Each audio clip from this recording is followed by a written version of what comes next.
Together, we'll rebuild. Together, we'll recover. Together, we are Los Angeles strong. KBLA Talk 1580. Your voice, your community, your station. Thus far, seems to be. Shine, flies, no time to waste while it's passing you by. Shine, flies, be patient, 'cause good things happen in time. We gon' get it right, we gon' get it right, we gon' get it right. We gon' get it right. Protests and anthems, yes, we chanting a movement of people. It's like we dancing to the ministry of, it's the energy of, in memory of them that we love. The power, the truth, we speak the powers even louder. We can say it blacker, we can say it prouder. A woman vice president that went to Howard. Now we talk helping black businesses, and our differences is magnificent. Bringing light to the point where the prisons is. I was told good life is where forgiveness lives. The ascension is to leave what's left behind and feed the seeds with deeds that bless the mind. Caress the mind and question justify. With you and God in time, our best align. Shine, flies, no time to waste while it's passing you by. Shine, flies, be patient, 'cause good things happen. That's right. Good things happen in time, and we gonna get it right. We gonna get it right. We gonna get it right. I just love rocking to our new theme song, "Get It Right" by Common. It gets me going every day, and I hope it gets you going as well. I'm Dr. Nii-Quartelai Quartey, your host and Chief White House correspondent here at KBLA Talk 1580, and you're listening to A More Perfect Union, an afternoon drive time. Be sure to spread the word and let people know that they can listen to us not just on their car radio, but you can listen to us in the house. Just tell Alexa to play KBLA Talk 1580. You can listen to us when you are taking a walk or at the gym. Just download the KBLA app to listen to us live or on demand. You can also subscribe to A More Perfect Union podcast powered by KBLA Talk 1580. Did you know KBLA is the only Black-owned and operated talk station west of the Mississippi? I'm telling you, we work. This is something special right here. And so be sure to tap right on in. This hour, we'll be talking with Erica Alexis, who is on the ground in Los Angeles. They also call her the Lady Builder, and she's on a mission to support the folks of Altadena, California, in rebuilding that community. And so looking forward to stretching out with her this hour to hear about her work and witness. But first, it's time for your national news roundup. It's time for the good, bad, and ugly headlines of the day. You decide. Elon Musk in the news criticizing the artificial intelligence joint venture promoted just yesterday by President Trump. So soon, Elon, so soon? The New York Times reporting that the Trump administration has threatened federal employees with adverse consequences when it comes to the AI front. But Elon Musk, he's not so happy about this joint venture that Donald Trump has been talking about in terms of work with Larry Ellison of Oracle and some other folks. He seemed to kind of throw a little cold water on it. To me, it just kind of sounded like hateration. Sounded like he was just sulking over the fact that he wasn't there or maybe wasn't a part of it at this point. And so, look, I continue to say the announcement that President Trump made about these artificial intelligence data centers that are being built, this investment in artificial intelligence infrastructure to the tune of $500 billion, that's big news. And it's important news because I have a feeling it is going to affect all of us. It's going to affect all of us. Just as automation has impacted some workers, this is going to impact workers. And listen, if we're getting rid of diversity, equity, and inclusion work, and a diversity, equity, inclusion consciousness from the work, then how are we going to build this artificial intelligence infrastructure that really serves all of us? How are you going to do that? How are you going to do that? When you think about $500 billion, that's a lot of money to spend. What vendors are going to participate in the building of this artificial intelligence infrastructure intended to lead the world, intended to usher in the golden age of America? Do vendors of color? Will they have an opportunity to participate in that? Will Black vendors have an opportunity to participate in that? What about veterans? What about women? What about disabled business enterprises? Without diversity, equity, and inclusion, anything, it's kind of hard to measure that. It's kind of hard to hold people accountable to that. And so lots of questions around the economic impact, the environmental impact, the community impact of this pretty substantial investment that's being made in artificial intelligence infrastructure. And so we're going to keep our nose on this. We're going to keep digging on this because that's part of what we do here. We're here to not just inform, but we're also here to speak truth to power and to hold folks to account. And so more coming soon there. But speaking of speaking truth to power, the Advocate is reporting that Elon Musk, his trans daughter, Vivian Wilson, called out his Nazi salute, saying, call a spade a spade. Call a spade a spade. Some media outlets might be downplaying Elon Musk's Nazi salute at Donald Trump's inauguration, but his daughter knows what it was meant to be. You see, Vivian Wilson is calling out her father for what he did after his remarks, while also shading the publications that have refused to call the gesture what it is. The Tesla CEO on Monday performed the greeting to the crowd once before, turning around and performing it again to a group behind him. She said, quotes, I'm just going to say, let's call a spade an effing spade, especially if there were two spades done in succession based on the reaction of the first spade. That's what Wilson wrote on Threads, a competitor of X, formerly known as Twitter, might I add. While Musk's move sparked alarm among viewers, some outlets and organizations instead tried to downplay the gesture. We ain't downplaying it here. Even the Anti-Defamation League. Did y'all see this? The Anti-Defamation League, as reported by The Advocate, referred to the widely known Nazi greeting as, quote, an awkward gesture in a moment of enthusiasm, not a Nazi salute. While other outlets referred to it as simply a controversial hand gesture, NBC News described it as Musk forcefully touching his heart before raising his hand and saluting supporters. Give me a break.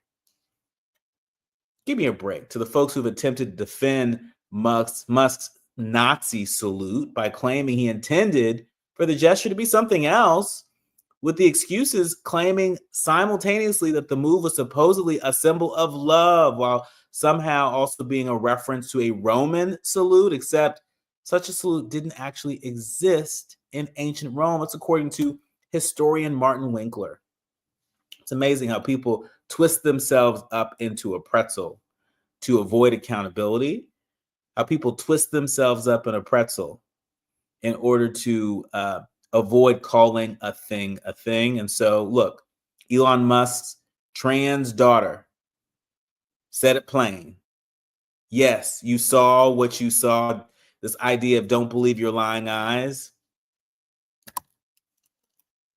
Don't fall for it. Don't fall for it. In other news, Robert F. Kennedy's plans for the drug crisis, a network of healing farms. This was interesting. As Mr. Kennedy prepares for his confirmation hearing to become the federal health secretary, the New York Times reporting that he's faced intense focus for his views of vaccines, the pharmaceutical industry, nutrition, and chronic disease, but there's been little discussion of his ideas to address the drug crisis, one of the country's deadliest problems, which he refers to as the plague. But according to the Substance Abuse and Mental Health Services Administration, a federal agency that he would oversee, roughly 48.5 million Americans have a substance use disorder involving drugs, alcohol, or both. But according to the most recent provisional federal data, there were nearly 90,000 drug overdoses in the 12 months that ended in August 2024. The way Kennedy overcame his own addiction to heroin informs his approach to treatment generally. He often invokes, quote unquote, spiritual realignment, anchored by a belief in God and reinforced by more than 40 years of daily 12-step program meetings. His proposal for the farms, these healing farms, is silent on key issues relevant to addiction treatment, particularly on methadone and other medications that blunt cravings for opioids like heroin and fentanyl. And so this is going to be interesting. These healing farms, he seems to support them. And I think it's going to open up a conversation. And we look forward to having folks on that know a whole lot more than me and maybe even a whole lot more than him to help us make sense out of that. Speaking of making sense out of things, when we come forward, we'll be in conversation with Erica Alexis, also known as the Lady Builder. She's founder and owner of Bridgeline Development and Construction. And she's on the ground in LA County, determined to do her part to rebuild Altadena. We'll be in conversation with her when we come forward. You're listening to and streaming A More Perfect Union on KBLA Talk 1580. We've got a lot to talk about.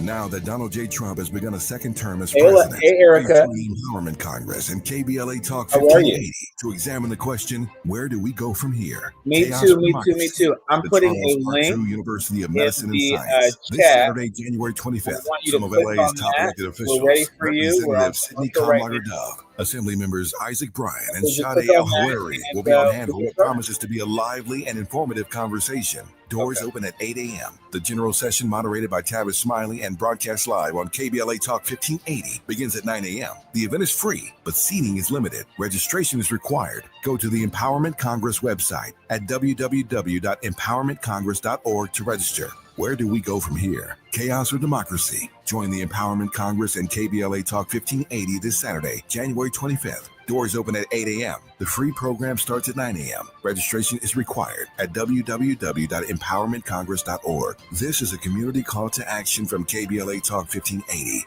We've got your black. Febreze. So my home is also my office. And before I can focus, every room's gotta be clean. That means tidying up and spraying my Febreze Air Mist. Ooh, that's fresh. Febreze Air Mist scents are all high quality. They fight any weird funk, and they give my air an instant boost of freshness. So not only does my home smell good, I feel good too. After I Febreze, it's time to start my day. Breathe happy, Febreze, la la la la la. At Charmin, we heard you shouldn't talk about going to the bathroom in public, so we decided to sing about it. Charmin Ultra Strong. You can use less, better than the rest. Charmin Ultra Strong. Your booty past the clean test. Salmon weave texture, it's the best. Study up, teach a lesson on fresh. Your booty past the clean test. Yes, sir. Charmin Ultra Strong. Charmin Ultra Strong with diamond weave texture cleans better than the leading one-ply brand, so you can use less. Enjoy the go with Charmin. KBLA Talk 1580. We've got a lot to talk about.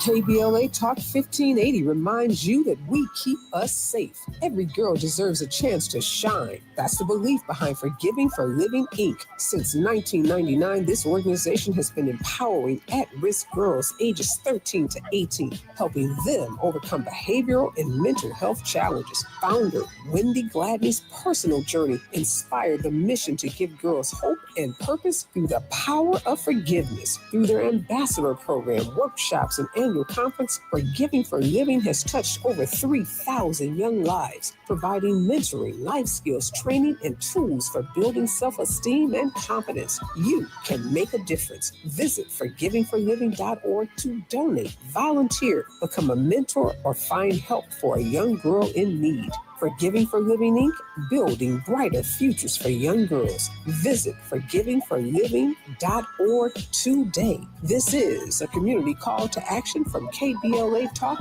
1580. We have no permanent friends or permanent enemies. Only permanent interests as we effort to build a more perfect union.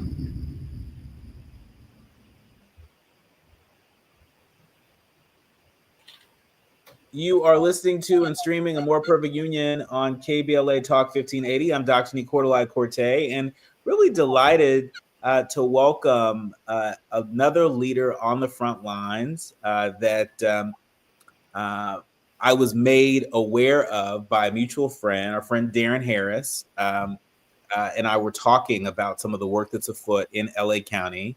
And he said, oh my gosh, you have to talk to Erica. And I said, Erica? And he said, yeah, PJ's Erica. And I said, yeah, that's right. And so I'm so delighted that you could join us. Erica Alexis, also known as the Lady Builder, is the founder and owner of Bridgeline Development and Construction, which is, if you didn't know, it's a rapidly growing company specializing in commercial and residential new construction. A birdie, aka Darren Harris, told me that you are on a mission to do your part to help rebuild Altadena. Yes, thank you. I'm happy to be here. You are the first person that got my bio correct. Yes. We do our homework over here. Huh? I said we do our homework over here. Yes, thank you. Well studied. Yes. And so tell us, about your connection to Altadena. It's not every day that we get to talk to lady builders like yourself who actually have development and construction firms that, quite frankly, were made to meet a moment like this. Yes, thank you so much. So it's very interesting. My connection to Altadena, I would say, started at the fires. I am on the other side of LA, Ladera, Lamert area. And I was struck like everybody else, laying on my couch, and something struck in me because I'm, a person that was affected by the 2008 crash. I took, it deeply when we had the New Orleans disaster, and I was laying on the couch and I was like, I'm doing the same thing I've done through all these catastrophes. And I would just remember I was on the phone and I was just like, I don't feel like myself. I'm paralyzed. And they said, well, what's different? I said, I'm just watching the news over and over. And they said, well, turn it off. I turned it off. And I said, I just feel so devastated. Like I was actually crying to see that and to learn. I learned about the history later. But what I did was I put myself in the shoes. If this was Ladera, if this was Lamert, what would I do? And that question kept going until one day I woke up and I said, use the experience that I have to actually collaborate and do something instead of just being here frozen. Because what I realized is, entities like BlackRock are out there the next day. Doesn't matter how devastating it is, right? And so how do you get to that mindset? And it was a painful process because I felt guilty, right? It's like, oh, I'm jumping into business mode. And then I felt confused because I'm like, oh, this is so massive. What do I do? But the thing that we have to understand is everybody plays a part. And as long as we're collaborative and as long as we do this together, anything is possible. So what I did is I got on the phone And I called my 8 mentors, development mentors that have been building for 35 to 40 years, built cities, communities, infrastructure, freeways, museums, everything. And I built a consortium of the top tier developers, African-American developers. And it just, you know, when you're in alignment, everything kind of works. And everybody just said, yes, yes, yes. I mean, the plan has been evolving day by day. We're at a really good place, but that's my connection to Altadena. I just care. I mean, what I love so much about your story and what caught my attention, you know, every day on the show, I end every episode reminding people of something that Willis Edwards, who used to be on the national board of the NAACP, he was a mentor of mine when I was a student at USC. And there's an organizing principle he shared with us that I never forgot. And he said, do what you can from where you are with what you have. And when I heard that, it felt like, you know, a breath of fresh air. It felt like he had sort of, you know, wiped my lenses clean. And it sort of tamped down the anxiety that, you know, anyone looking to organize in response to anything feels. You know, we all have moments where we feel overwhelmed. And so when he put it that way, it made me feel a whole lot less overwhelmed. And it seems that you had that experience, that, you know, you're no expert in emergency response. You're no expert in handling a disaster of epic proportions, right? This will go down in history as one of the worst natural disasters in U.S. history, not just in L.A. history, in U.S. history, right? Correct. And so you're not pulling from a whole lot of experience in terms of responding to this kind of disaster, but you know your stuff. You know what it takes to rebuild, to develop, to construct. Yes. And so talk to us about how you're looking to do this in a way that centers the community, because there are a lot of developers out there that come up with plans and things that are not community centered, that are not human centered, that are not centered in the traditions of Black folks in the region. And so talk to us about how you're building that in on the front end to your plan to rebuild Altadena. That's a great question. I think that where I'm looking to build that in is the first step, you know, getting the people who have some sort of connection to LA. And that was getting the developers involved. But I think that how I plan to build this thing is exactly how I said I felt, right? One thing that I've noticed, and I'm going to say this word, and it is time, okay? Developers win because of timing. And one thing that is different that from the way I see this is that this has to be efficient, this has to be organized, and it has to be structured. Let me give you an example. If I'm a general contractor, I'm licensed B, I go to Altadena tomorrow. I can maybe build 5 to 10 homes at one time, and I can maybe build 3 commercial buildings at one time. Anywhere up to 7,000 structures were affected. That's not really going to do me any good, right? So imagine me tenfold trying to do that over 7,000 structures. I'm not really clear off of, you know, how many homes are getting built at this time. And we've lost 10 to 15 years. And what we see with time and African Americans and communities is that is where we lose in time. We don't come up with solutions fast. We give up. We get tired. We run out of money. We run out of resources. Insurances expire. We lose. So my plan is I'm challenging everyone with experienced developers at the helm to rebuild this community in 5 to 7 years, and even less if we're able to push the policies that we want to push, because that is where we win. We have grandmothers, we have grandfathers that want to see their homes rebuilt, and it's possible. It's possible with these leniencies that we're getting from, Karen Bass saying 30 days expedited permit fees, but I need that to be a moratorium for 5 years so that I can make sure that if I'm submitting a permit for Altadena 4 years from now, I'm still able to get that 30 days allowance of my efficiency so that my plan can be rolled out. The second thing, I go back to organization. It's very common that they say we cannot work together. The amount of effort from around the world, I've received calls from Africa.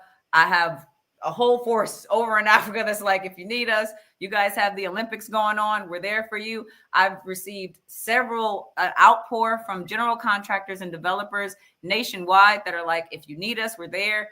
We have to roll with momentum, whatever our solution is. And that's why every single day I have been putting 110% in this plan. It's been evolving quickly. I've been in every meeting that I can be in. I've gotten every sense of, communication that I can get. I've been boots on the ground, walking as many streets as they allow me every day last week, because what these theorists are saying, nothing against them, but what these theorists are saying is, hypothetically, we need to build this. Hypothetically, we need to build that. But boots on the ground, you see what lasted and what didn't. And you see that, there's a different way that we need to build. And what is the thing that we haven't done? We have not come together. So the concerted effort of of experienced leaders at the helm that have dealt with this on massive levels is definitely my strategy. Yeah. Well, when we come forward, I want to dig a little bit deeper into that strategy. Okay. And also better understand some of the pros and cons of moving fast. Plus, Los Angeles Mayor Karen Bass recently appointed Steve Soboroff as the Chief Recovery Officer to kick off the city's massive rebuild efforts. We want to get Erica's hot take on that and more. You're listening to and streaming A More Perfect Union on KBLA Talk 1580.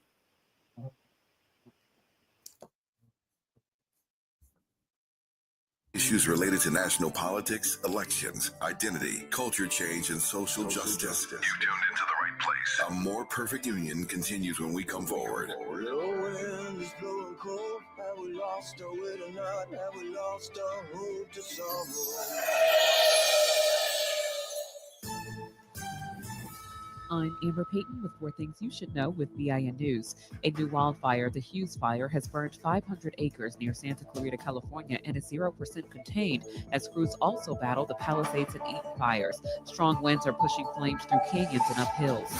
Former Black Atlanta Mayor Keisha Lance Bottoms is criticizing President Trump for targeting her on social media, noting she had already resigned from the president's export council before he claimed to have fired her. She urged him to focus on global issues instead. The Supreme Court will rule on police immunity in a Houston case where Constable Roberto Felix fatally shot a black driver fleeing a toll stop. The decision could open the door to more excessive force lawsuits. And Reverend Al Sharpton is urging a boycott of companies reversing DEI programs. Speaking at a MLK Day rally, he emphasized King's fight for equality and said the National Action Network will target at least 2 companies within 90 days. I'm Amber Payton on the Black Information Network, your home for Black News First. Closures in effect due to the Hughes Fire includes the 5 freeway northbound at Parker Road and southbound at Grapevine Road. Your major road alternate here is the 14 to the 58. Now, we're also looking elsewhere out of Agora Hills, the 101 southbound, slowing down from just about Canaan Road. Delays all the way to the 170, 134 split. More slowing in Hollywood from Sunset Boulevard into downtown Los Angeles. And it's also a very tough drive in Irvine. This is the 5 northbound loading up at the 133 freeway. Delays to Harbor in Anaheim. Your local Staples has hot deals and super low prices throughout the store and everything for your business. And right now at Staples, save up to $175 off your print order. Exclusions apply. Visit staples.com/print for details. Ends 2/1. Plus, save even more with the Easy Rewards program at Staples. This is the KBLA Sports Minute with Ray Richardson. The Boston Celtics are in town this week. They play the Clippers tonight at the Intuit Dome in Inglewood. Thursday night, they play the Lakers at Crypto.com. Clippers forward Kawhi Leonard is expected to play tonight. He sat out Monday's loss to Chicago to rest his right knee. Leonard's performance has made a significant jump in his last 2 games. He's averaging 21 points and shooting 70%. The New York Jets have hired Detroit Lions defensive coordinator Aaron Glenn as their new head coach. Glenn's hiring raises the number of black head coaches in the NFL to 5. There were 6 at the start of the 2024 season. The other 4 black head coaches are Mike Tomlin at Pittsburgh, Todd Bowles at Tampa Bay, D'Amico Ryan at Houston, and Raheem Morris with Atlanta. 4 of the NFL's 32 teams are still looking for a head coach: New Orleans, Jacksonville, Dallas, and Las Vegas. No debates, no speculation, just the info you need. That's your KBLA Sports Minute. I'm Ray Richardson. More news, opinions, and conversation when we come forward on KBLA Talk 1580. To our beloved greater Los Angeles community affected by the devastating wildfires, we stand with you. From all of us at KBLA Talk 1580, our hearts go out to those who've lost loved ones, homes, businesses, belongings, and precious memories. In these challenging times, we're here to keep you informed and connected. For the latest updates, resources, and ways to help your neighbors in need, stay tuned to KBLA Talk 1580. Together, we'll rebuild. Together, we'll recover. Together, we are Los Angeles strong. KBLA Talk 1580. Your voice, your community, your station.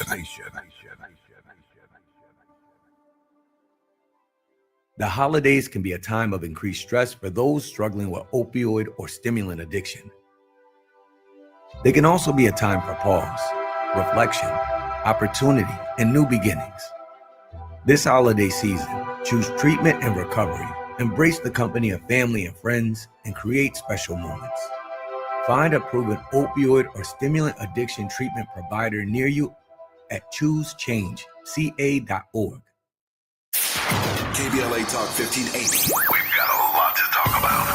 KBLA Talk 1580, connecting you with services and solutions. The Autopsy Initiative provides a second autopsy free of charge for victims' families who have lost their loved ones due to a police-related death. The services offered through the initiative include the completion of a second autopsy, disclosure of preliminary findings, and a final autopsy report. A police-related death is when an individual is harmed by police officers using deadly force, which results in an individual's death. Police-related death includes in-custody deaths, including those that arise during contact with law enforcement officers during arrest, pursuit, booking, transport, or incarceration. The Autopsy Initiative has a team of board-certified pathologists on call. An autopsy request may be completed by anyone with a close relationship with the victim, which may include the victim's spouse, partner, relative, close friend, or lawyer. To request a free second autopsy for a victim of police violence, please visit knowyourrightscamp.com. That's knowyourrightscamp.com. Then click on Autopsy, then click on Request. At KBLA, we believe in justice for victims of police violence. We say their names, and we don't black down. This is a community call to action from KBLA Talk 1580.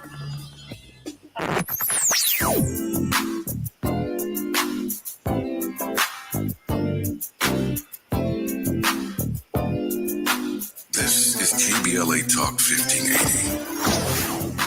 Talk radio. That's music to your ears. We're unapologetically progressive. KBLA Talk 1580. Hit me! National news of consequence, informed opinion, and analysis beyond the headlines. You're listening to A More Perfect Union on KBLA Talk 1580. You are listening to and streaming A More Perfect Union on KBLA Talk 1580. You know, we can't build a more perfect union if we can't begin to build better communities. And that is exactly what Erica Alexis is doing. Erica Alexis, also known as the Lady Builder, is the founder and owner of Bridgeline Development and Construction. It is a company that specializes in commercial and residential new construction. It's growing like gangbusters. The company was just founded in 2015 and already are working with heavyweights in the industry. They partner with local property owners, developers, contractors, and investors to advance self-sustainable environments in underdeveloped urban communities to increase diverse business growth through building legacy projects. One of the more exciting projects that Erica has set her sights on is rebuilding Altadena. And Erica, just moments ago, I had shared with you that Los Angeles Mayor Karen Bass appointed Steve Soboroff as the Chief Recovery Officer to kick off the city's massive rebuild efforts. We know that the city's massive rebuild and recovery efforts, will take many, many years. You're hoping that we can do a whole lot in the next 5 to 7, but all bets are off. What's your hot take on the appointment of Mr. Soboroff, and just with the caveat that Altadena is not a part of LA City; it's part of LA Correct. County, and Yes. so if anything, Mr. Soboroff might be a partner in terms of helping to develop the region, but Altadena, as I understand it, is not in his portfolio. Correct. You are correct, 100%. I think it's a good move for the city. I actually admire the Playa Vista development that I believe he was the president over. I watched that development very closely, and it was very strategic. And the concept was kind of work, live, play, and everything to reduce the carbon footprint in LA. So watching that development come up and see, the benefits and the amenities there, I think that he brings a great sense of value, and also, with the roles that he's played in retail building, shopping centers, things like that. I think that he has the insight from a development perspective to help the city move further along. But yes, you are right. He is not directly over the unincorporated city of Altadena.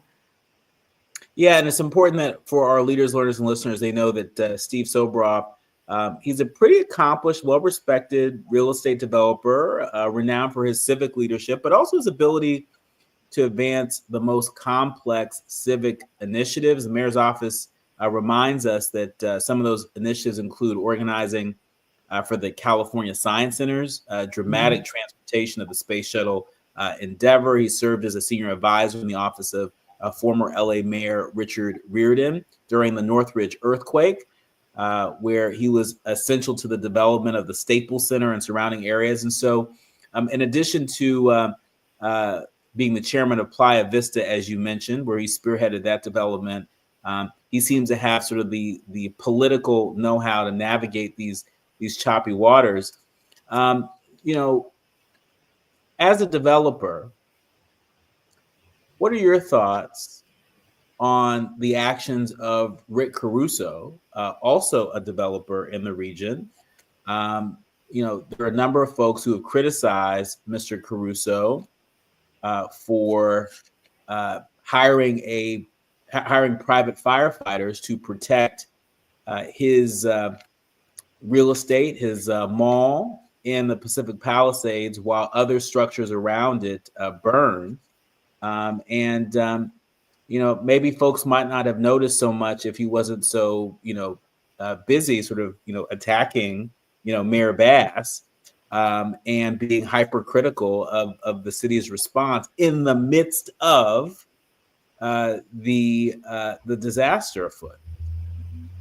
Yeah, I think he's contributed a great amount of developments to the city. I think that was a very unfair standpoint that he actually stood on. And yes, I aside from him, I think everyone attacking Karen Bass is like attacking me in a chaos, in anyone in some situation that we've never faced before.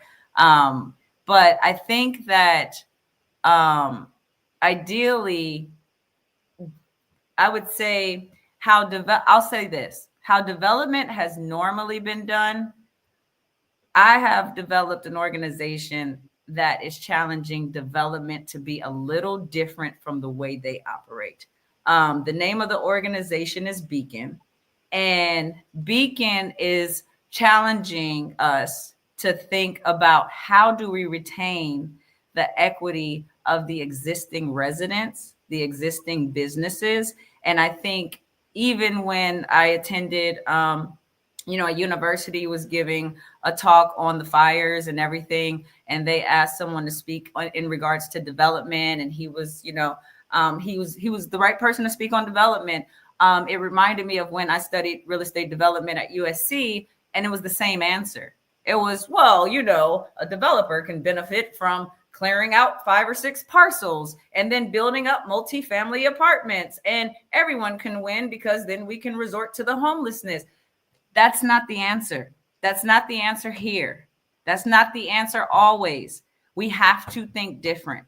So we created Beacon with, a lot of minority developers that have been affected, by this tragedy. And we're trying to build solutions where everyone wins. The way that we do that is we're being honest with the building costs up front.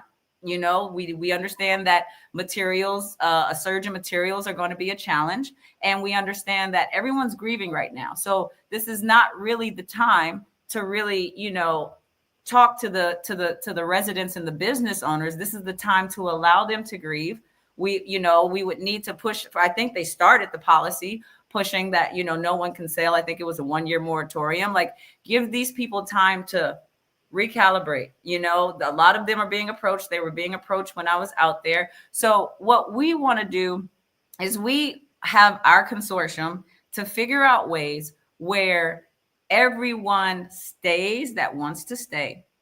Everyone is able to obtain some sort of equity. So we all know not everybody's going to want to stay. They may want to sell. We just want to make sure that everyone knows their choices and they're making sound decisions. There's joint venture opportunities. There's repurposing. There's partnering. There's tenants in common opportunities. There's so many collaborative solutions for development to where these residents don't have to lose their homes and don't have to leave, where we want to exercise those strategies. And we feel like with developers with a different mindset from, previous developers in the past, we can do that.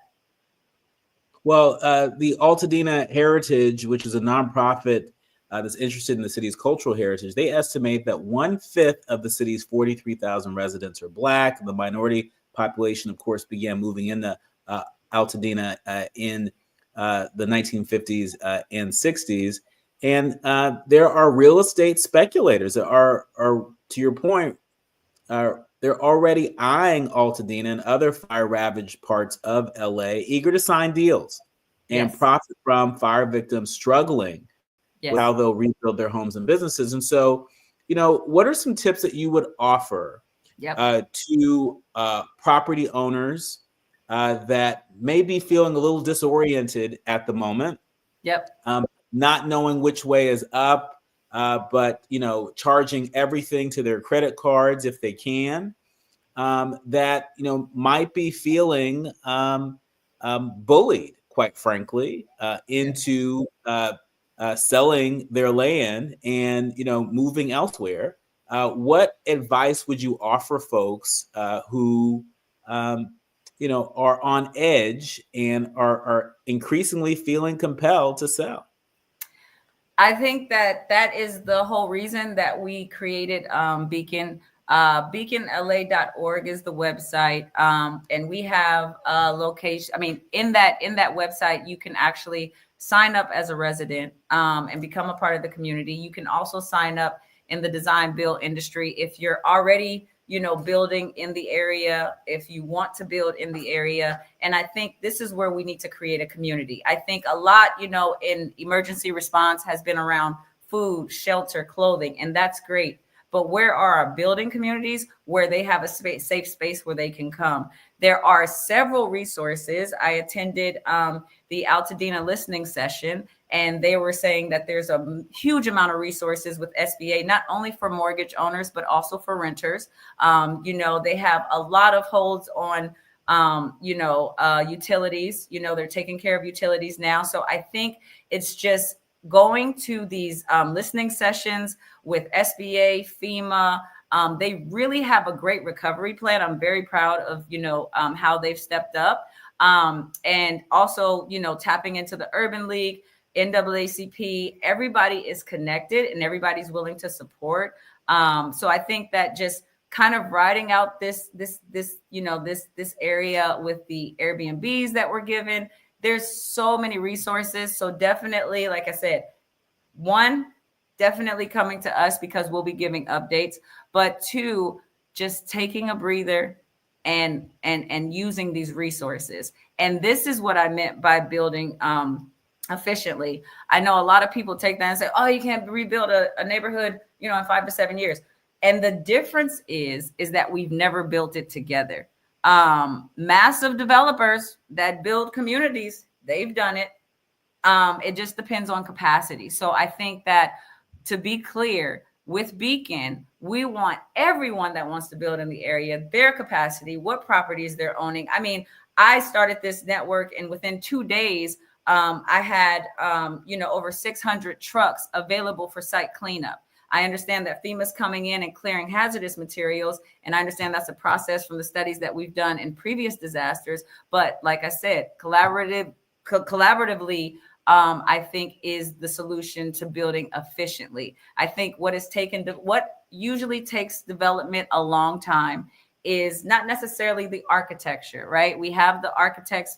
Oh, I did want to say this earlier. Let me say it before it leaves my realm. With this organization, we've been able to retain a lot of the architects that did a lot of the restoration in the area. They understand the history of the area. They understand what, the bungalows used to look like, the craftsman style. So these are the architects that, depending on what these residents want their community to look like, we'll be working with to make sure that their community still retains its culture. If these people want smart homes, that's up to them. But if they want to retain the culture, we do have the resources to make that possible. Well, we intend to have you back on here to connect folks to resources, also to help us make sense out of everything. Here at KBLA, we are committed to really representing the community and amplifying the voices of leaders like you on the front lines. And so to everyone who can see my face and hear my voice, go to beaconla.org so that you can stay informed about some of the tips, tools, and resources that are out there as you are navigating, I'm sure, an avalanche of information. This is information that you can trust from somebody who is in community, from someone who has made it her mission to be a part of the rebuild of Altadena in a way that centers community. It's not at odds with community. Erica, we have to have you on again. Thank you. I appreciate your time. I appreciate you. And when we come forward, it's about time for the quiet part out loud. You are listening to and streaming A More Perfect Union on KBLA Talk 1580.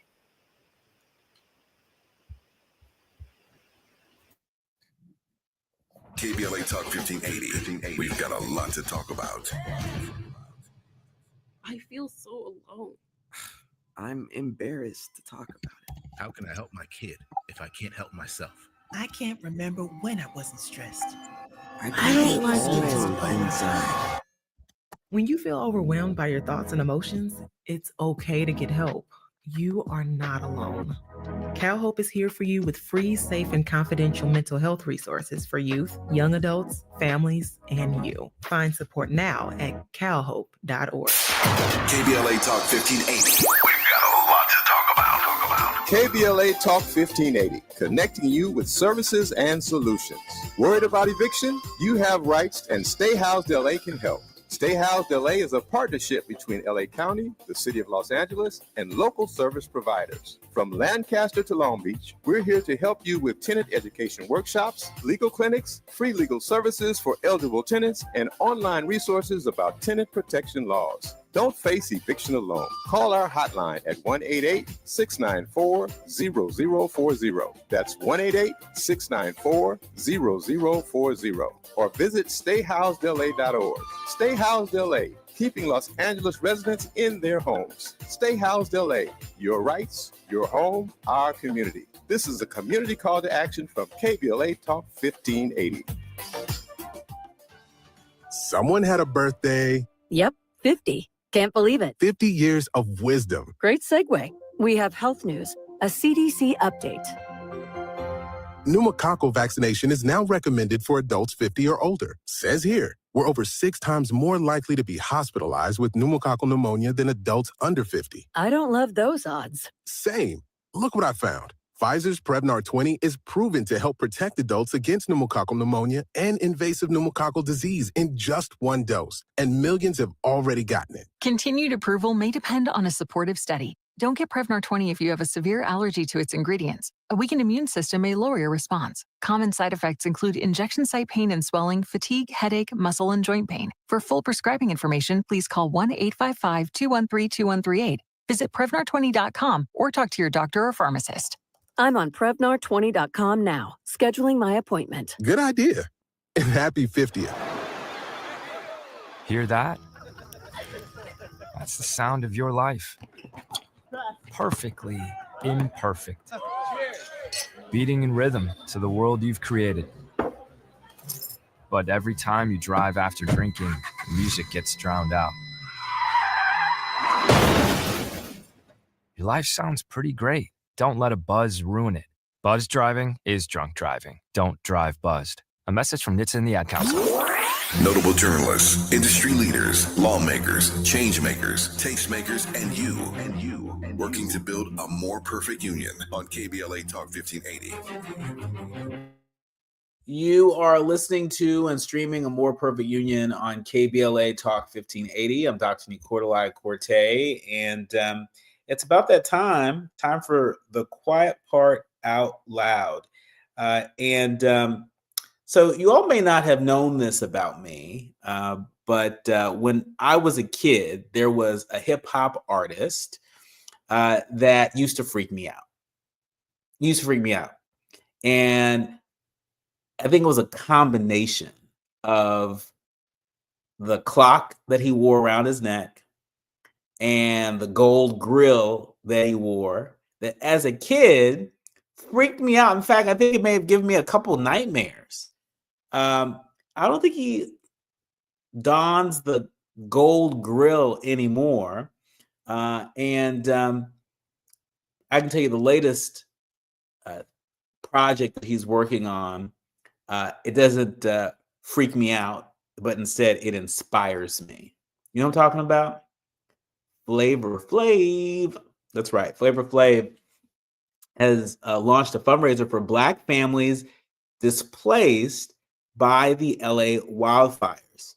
The Hollywood Reporter is reporting that Flavor Flav is working to help Black families who were displaced by the devastating Palisades and Eaton fires in Los Angeles. The rapper took to social media on Monday to announce that he's teamed up with GoFundMe and the Black Music Action Coalition for the fundraiser. Flavor Flav said, and I quote, "So many of y'all have helped in the aftermath of the LA fires. So many of y'all have received help, but there's so many more that can really need your help." That's what he wrote on Instagram. He went on to say that it's been inspiring to see so many people come together as one to lift each other up. And I just want to highlight one aspect of the larger LA community in dire need. Flavor Flav continued to say, not enough is being done for the Black families and communities in the aftermath of the California fires. And so he says, I've partnered up with GoFundMe and the Black Music Action Coalition to create just one main GoFundMe campaign to immediately help those in need. I urge not only Black artists and musicians and creators, but everyone to come together and continue to help those still in desperate need. He included a link in his bio to donate. And we're proud to report that as of Tuesday afternoon, the GoFundMe had raised more than $40,000. The fundraiser's goal is to amplify the collective effort to generate funds in support of Black families as they navigate displacement, loss of income, grief, essential needs in the short term as they seek to rebuild. We've been talking most of this hour about the Black community in Altadena, and they're very clear with this fundraising effort that Altadena shares a rich, historic, and resilient legacy that spans multiple generations. And so, translation, there's a lot worth saving. It's also important to note that Flavor Flav is among several celebrities helping to provide support to LA residents impacted by the wildfires, which again initially broke out on January 7th and destroyed thousands of buildings and homes. Numerous artists are also set to perform at the Fire Aid benefit. It's an upcoming concert for the fires.